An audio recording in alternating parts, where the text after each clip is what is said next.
Welcome back to Master Kalog, and don't forget to subscribe and click notification bell for more updates. Kumakalat din sa social media ang mga komento ng mga netizen na ang pahayag ni Kong Rodante Marcoleta sa speech rally ng Iglesia ni Cristo ay ito daw ay nakakasira o nakasira sa speech ng Iglesia ni Cristo sa pag-rally na ito. So ikaw po ang huhusga nito, kaya't pakinggan ang pahayag ni Kong Rodante Marcoleta. Narito po ang buong pahayag ni Kong Rodante Marcoleta sa National Speech Rally ng Iglesia ni Cristo. Ito po, pakinggan po natin ang kanyang buong pahayag sa sambayan ng Pilipino at sa kapayapaan ng rally ng Iglesia ni Cristo. So ito po, pakinggan po natin. Magbigay linaw ukol sa diwa at kahalagahan ng pagpapairal at pagsunod sa rule of law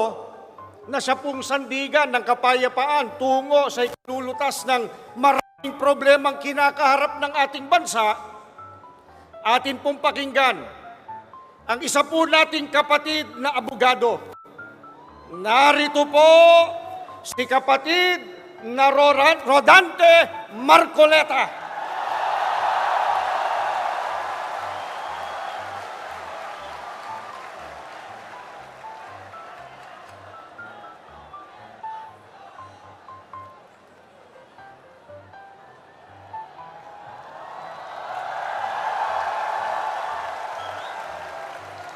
Okay pa po ba kayong lahat? Mga kapatid at mga kababayan, malinaw po nating narinig sa pambungad na pananalita ng kapatid na Edwil Sabala ang pinakalayunin ng malakihang pagkilos na ating sama-samang isinasagawa sa araw na ito. Nais nating katawanin ang nagkakaisang damdamin ng milyon-milyong Pilipino at isatinig ang kanilang pinag-isang mithiin para sa isang mapayapa at nagkakaisang Pilipinas. Kaugnay nito, binanggit din po ang ating kagustuhan na ipaalam sa mga opisyales ng ating pamahalaan ang ninanais at pinapangarap na maayos at epektibong paglilingkod at paglutas sa lumalalang kahirapan na pinalubhapan ng katiwalian at korupsyon, kalamidad, kriminalidad, bangayang pampolitika at iba pa.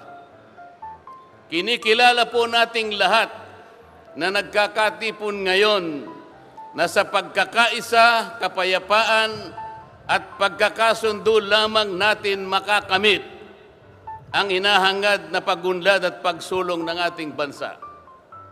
Sa bahagi po naman ng kapatid na Romel Topacio, tinindigan ang pagtitipong ito ng Iglesia ni Cristo ay konkretong kahayagan ng suporta sa naunang pahayag ng Pangulong Bongbong Marcos na hindi sasang-ayon sa isinusulong na impeachment laban kay Vice President Sara Duterte. Kinatigan din po ng Iglesia ni Cristo ang posisyon ng Pangulo na ang impeachment ay hindi makapagdudulot ng kabutihan sa buhay ng kahit isang Pilipino. Hindi lamang ito pag-aksaya sa oras ng pamahalaan, kundi makakahadlang din sa pagre-resolba sa marami at pangunahing problema ng bansa. Mataas na presyo ng bilihin, mababang kalidad ng edukasyon, infrastruktura, serbisyong pangmedikal, kriminalidad, seguridad at iba pa. Higit sa lahat, ang pagsusulong ng impeachment ay mauuwi lamang sa pagtatalo-talo at papagkakampi-kampi, hindi lamang ng mga mamamayan, kundi pati na rin ng mga opisyalis ng gobyerno. Ipinaalala rin na kapag nagtatalo-talo ang mga nasa pamahalaan, apektado ang taong bayan. At kapag magulo ang bansa, ang mga tao ang kawawa.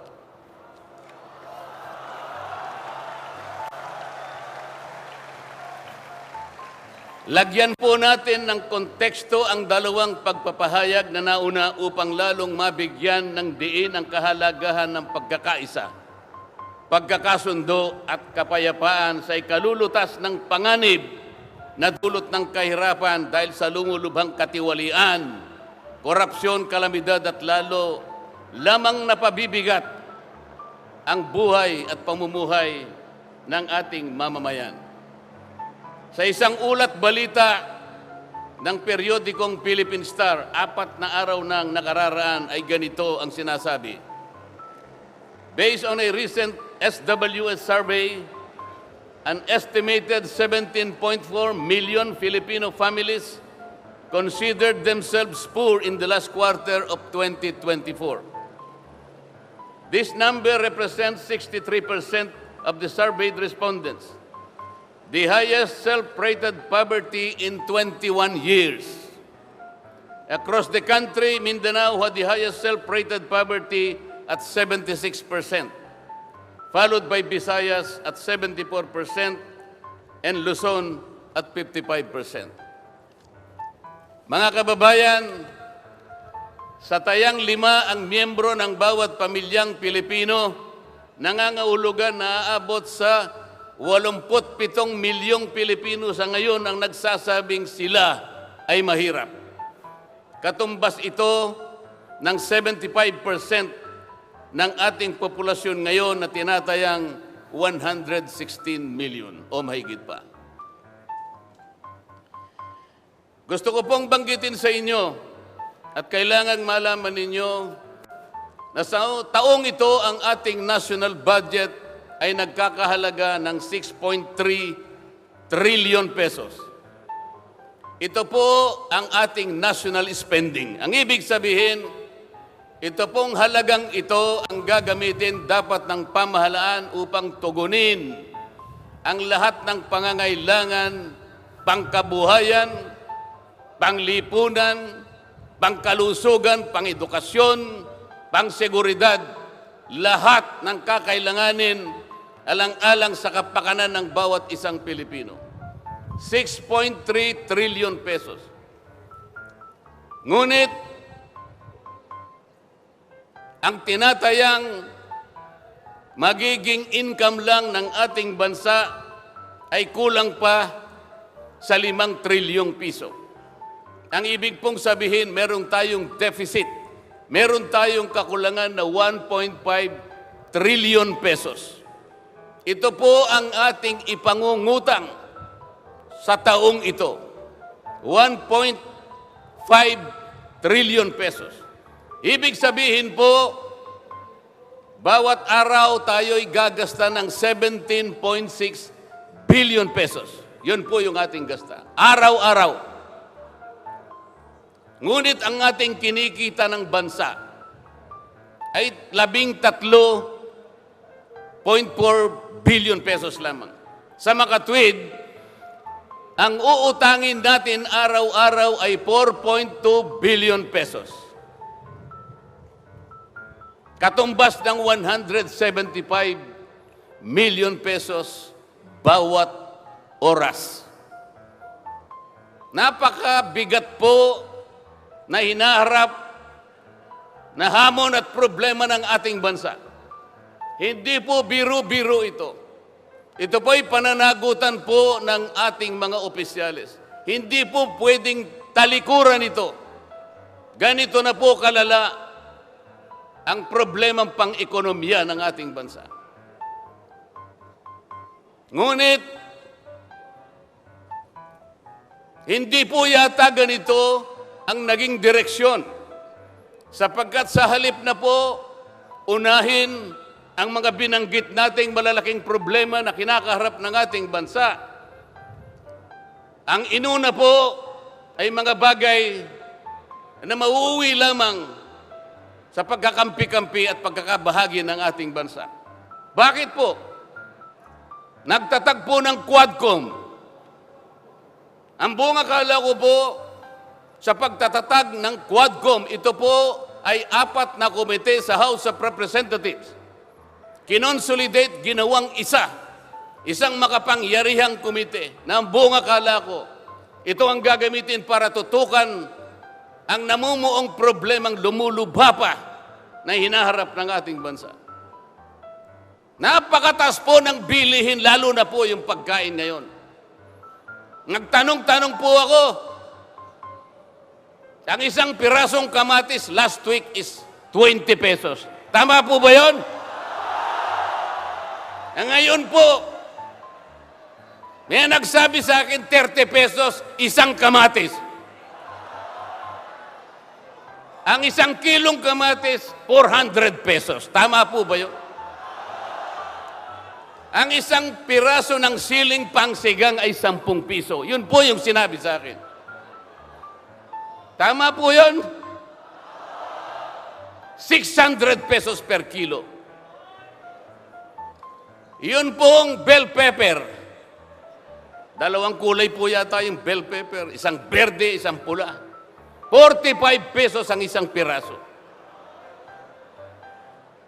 1,000 pesos ang isang kilo. Bakit hindi po ito yung unang harapin natin? Napakalala po ng presyo ng kuryente sa ating bansa.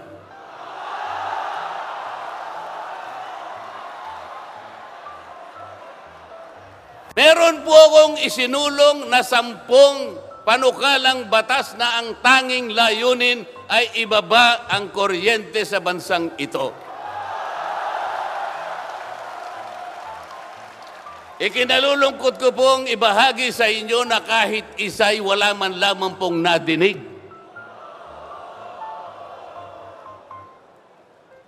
Ano po yung dininig? Pinatawag ang dating Pangulong Duterte, pinatawag ng Quadcom. At ang ginamit na pamamaraan ay yung isinasaad sa saligang batas, Inquiry in Aid of Legislation. Natupad po ba yung Inquiry in Aid of Legislation?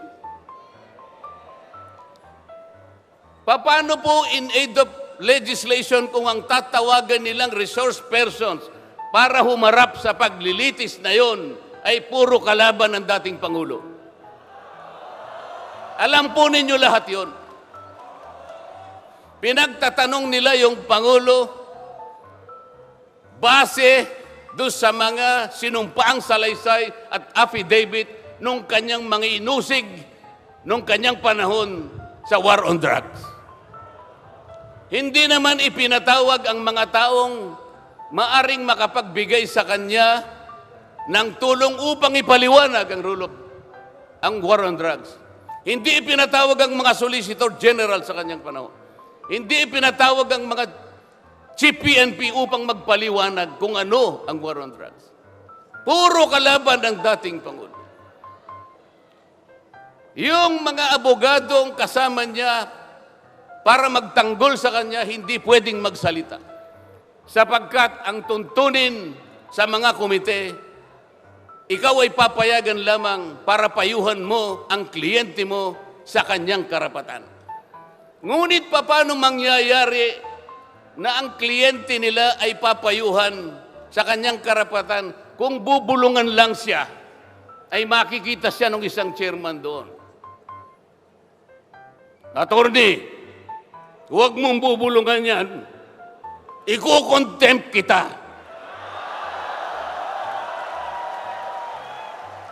Nasaan na po yung sinabi sa saligang batas na lahat ng inuusig ay meron siyang karapatan sa abogado. The right to counsel. Wala na po. The right to confront your accusers. Wala po mga accuser doon. Ang ginagamit po ay mga sinumpaang salaysay, hindi man lang i-authenticate, ipinalagay na totoo lahat ang nakasaad ng mga aligasyon. Anong gagawin ng isang tao sa harap ng ganito na walang rule of law at walang due process? Ito po ang pinag-umpisahan ng kaguluhan at pagkakahati-hati. Sa kagustuhan po nila na mausig ang dating Pangulo, ayaw po nilang pumunta sa korte, ayaw nilang pumunta sa piskal. Ano po ba ang sinasabi ng mga desisyon ng Korte Suprema? Kapag ka napatunayan nyo ang isang tao ay maaring nakagawa ng kahit anong paglabag sa lahat ng batas, anumang batas. Dalhin ninyo sa piskalya, dalhin ninyo sa korte. Yun ang tamang paraan. That is the rule of law. Ngunit bakit? Bakit kayong Quadcom ang gumagawa nito? Ang Quadcom ay hindi piskal. Ang Quadcom ay hindi korte. Nagkukunwalang na korte. Yung mga chairman ng 4 na komite doon, wala ni isang abogado. Pero naalala ko, yung isa doon, kamukha ni Attorney Agaton.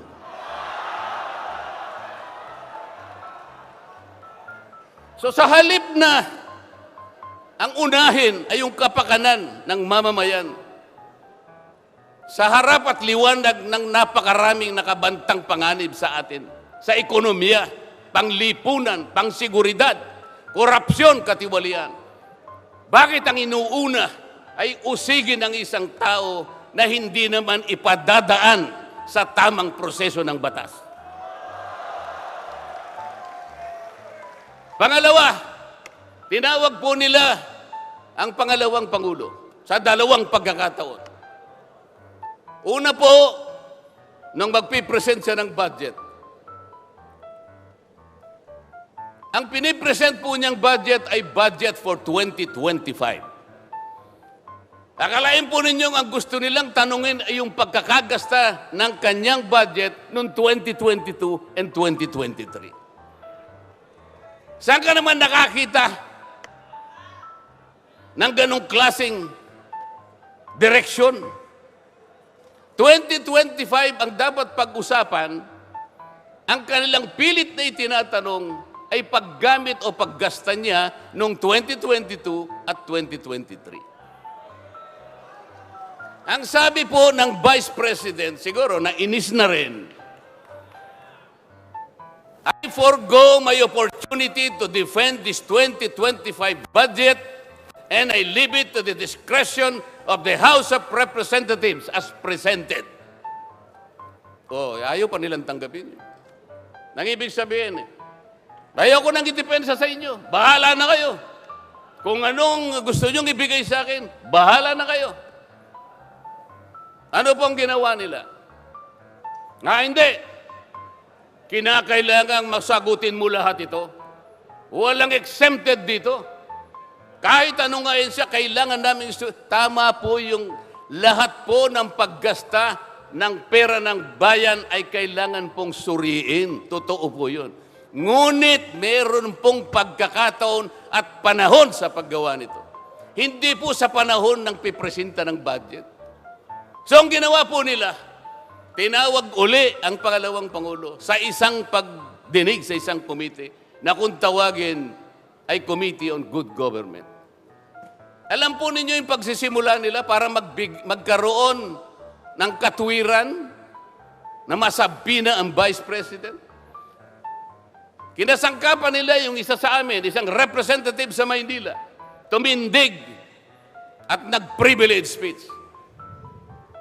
Yung subject matter po ng kanyang privilege speech ay kaugnay po ng budget na pinagtatalunan na po sa plenaryo at sa committee.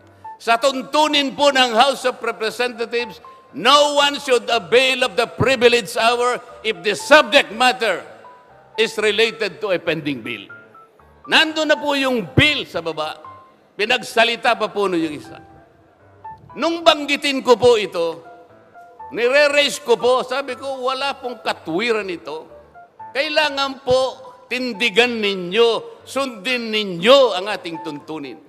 Kapag hindi tayo sumunod sa ating tuntunin, sinong maniniwala sa atin na tayo'y may karapatang gumawa ng batas para sa ikabubuti ng ating bansa?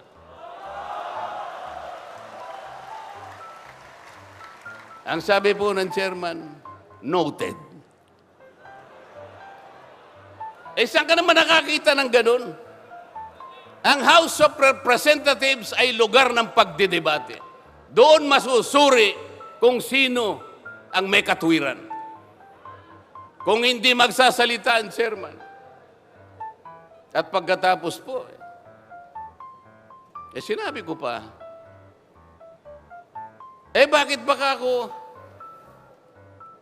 dahil lamang sa isang manifestation ng isa sa amin, ginawa na naman ninyong isang motu proprio action. Yung motu proprio po ay, ibig sabihin, ang komite sa kanyang sarili ay pwedeng mag-imbestiga sa sarili niya. Pero ginamit nila yung manifestation ng isa sa amin. Mali na naman po yun. Hindi po dapat ganun. Nung erase ko po yun, ayaw na naman po nilang pumayag. Samantalang ako po, I delivered a full privilege speech. DepEd din ang pinag-uusapan nun. At ang ni-raise ko po ay yung katiwalian involving more than 3 billion pesos covering 3 annual audits of the Commission on Audit. Kahit na full privilege speech, hindi man lang po ni-repair sa committee. Samantalang yung illegal po na privilege speech, dali-daling ibinigay kagad sa Committee on Good Government. Kahit na illegal, kahit alam nilang mali. Ito po yung problema. So sabi ko, Mr. Chair, bakit tayo po ang sumusuri? Bakit tayo po ang nag-audit ng confidential funds ng Vice President? Bakit tayo po? Hindi po ba ang minanduhan ng ating saligang batas na tanging may otoridad at kapangyarihang mag-audit at mag-examine ng lahat ng report at papeles ng pagkakagasta ng ating bansa ay ang Commission on Audit? Ni-raise ko na naman po yun. Ayaw pong sumagot ng chairman. Ang pinasasagot po sa akin ay yung hindi abogado. Sabi ko, Mr. Chair, nilapitan ko po sila. Mr. Chair, huwag naman pong ganito. Ilagay naman po natin sa konteksto at sa regulasyon ng ating ginagawa. Tinatanong ko po ay isang constitutional issue. Bakit ang pasasagutin mo sa akin ay hindi man lang abogado? Huwag mo naman akong insultuhin.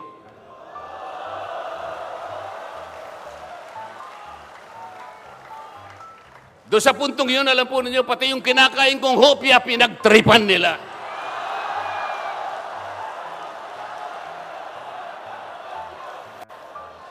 Ang Iglesia ni Cristo ay hindi po laban sa impeachment, sapagkat ang impeachment ay itinatadhana sa saligang batas. Ngunit, kung ang paraan ng pagsasagawa nito ay wala sa batas at wala sa tuntunin, ito na naman ay pagmumulan ng kaguluhan, pagmumulan na naman ng pagkakabahabahagi ng ating bansa. Ito po ang gusto nating iwasan. Ito po ang gusto nating iwasan. Iniimbestiga nila po yung confidential funds.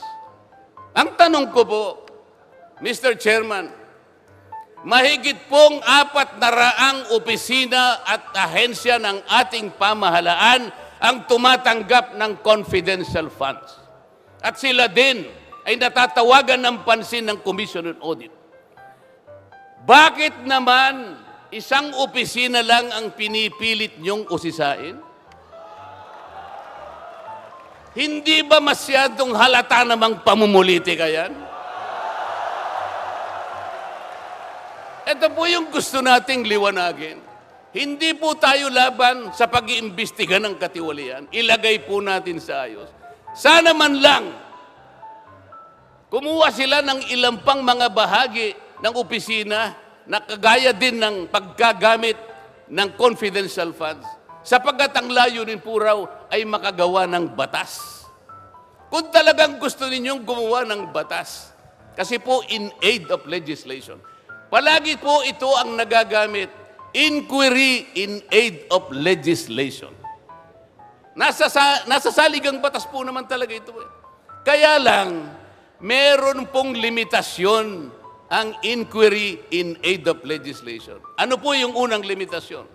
Kailangan po meron ka ng nakabalangkas na batas, panukala. Hindi mo lang makumple-kumpleto sapagkat nag-aatubili ka, baka merong impact ito sa ibang sektor. Kaya tatawag ka ng mga tao na makatutulong sa'yo para sa ganun makumpleto mo ang iniisip mong panukalang batas. Pagka ganun, alam niya kung sinong tatawagin niya. At alam niya rin kung anong itatanong niya. Hindi po ganun ang nangyayari ngayon eh. Dahil nga wala na pong rule of law, basta na lang sila tatawag ng kahit sino sapagkat hindi naman po talaga ang layunin ay gumawa ng batas kung hindi usigin ang taong gusto nilang usigin. Ito po ang nangyayari ngayon. Kaya nga po, dahil sa kagustuhan nila na talagang usigin ng ICC ang Pangulong Duterte, alam po ninyo, yun lang ang tanging layunin eh.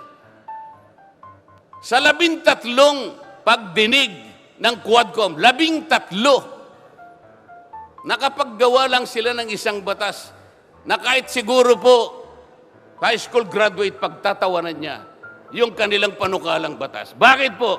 Yung definition na definition lamang po ng extrajudicial killing. Ay talaga pong matatawa ka na.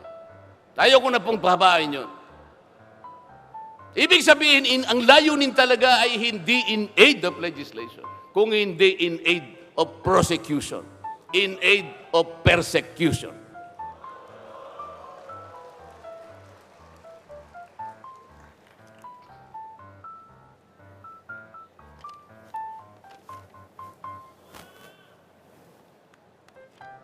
Kanina po, mga kababayan, napanood po ninyo ang video na kung saan ay nagpahayag ng di pagsang-ayon si Pangulong Marcos sa namumuong impeachment laban sa pangalawang Pangulo. Ulitin ko lamang po yun. Sabi niya, tumutukoy po dun sa pagsasagawa ng impeachment.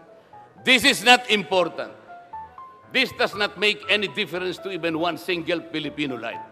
So why waste on this? What will happen if somebody files an impeachment? It will tie down the House. It will tie down the Senate.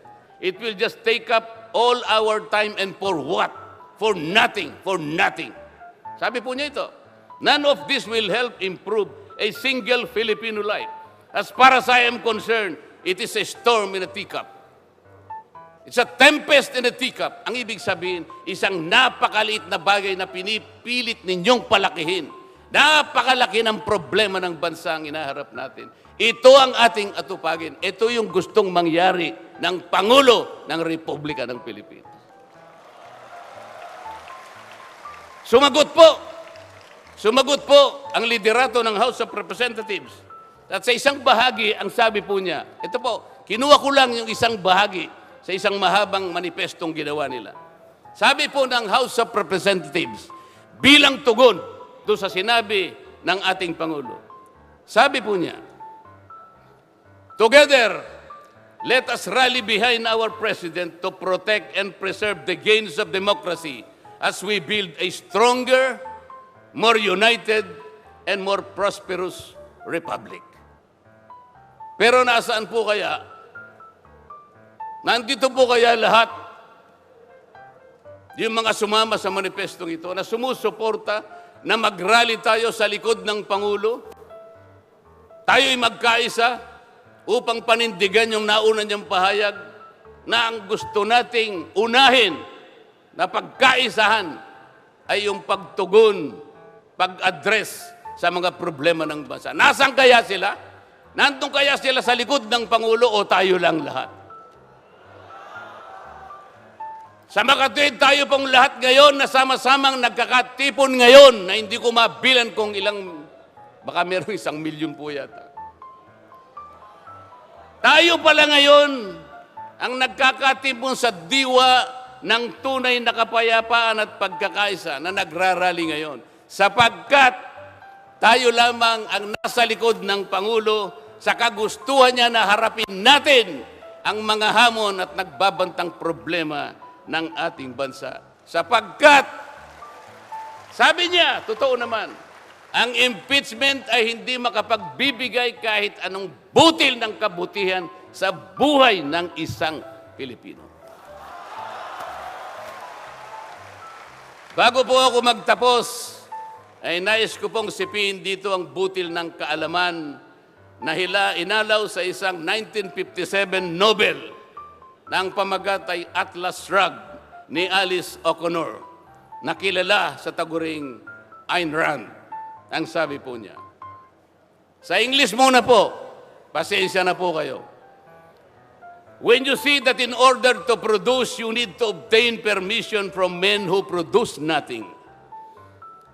When you see that money is flowing from those who deal not in goods but in favors. When you see that men get richer by grab and pull, not by work.